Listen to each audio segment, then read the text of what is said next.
মহাসমাবেশে আসার পথে নিহত কর্মীর বাড়িতে শায়েখে চরমোনাই।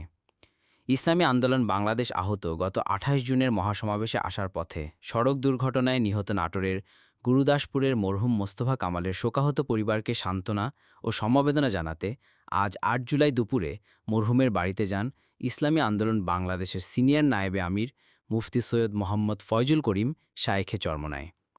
তিনি মরহুমের কবর জিয়ারত করেন, আত্মীয়স্বজনদের সাথে সাক্ষাৎ করে তাদের সান্ত্বনা প্রদান করে আর্থিক হাদিয়া প্রদান করেন এবং ইসলামী আন্দোলন বাংলাদেশের পক্ষ থেকে মরহুমের পরিবারের দায়িত্ব গ্রহণ করার ব্যাপারে তাদের অবহিত করে ধৈর্য ধারণ করার পরামর্শ দেন।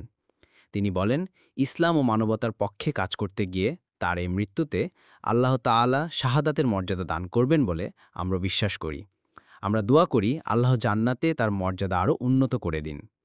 শায়েখে চরমোনাইয়ের সাথে এ সময় আরও উপস্থিত ছিলেন সংগঠনের প্রেসিডিয়াম সদস্য অধ্যাপক মাহবুবুর রহমান, কেন্দ্রীয় সাংগঠনিক সম্পাদক রাজশাহী বিভাগ মুফতি হাজী শেখ মোহাম্মদ নুরুন্নাবী, জাতীয় ওলামা মাশায়েখ আইম্মা পরিষদের কেন্দ্রীয় সহ সাধারণ সম্পাদক মুফতি কামাল উদ্দিন সিরাজি, নাটোর জেলা ইসলামী আন্দোলনের সভাপতি মোহাম্মদ আলী সহ নেতৃবৃন্দ।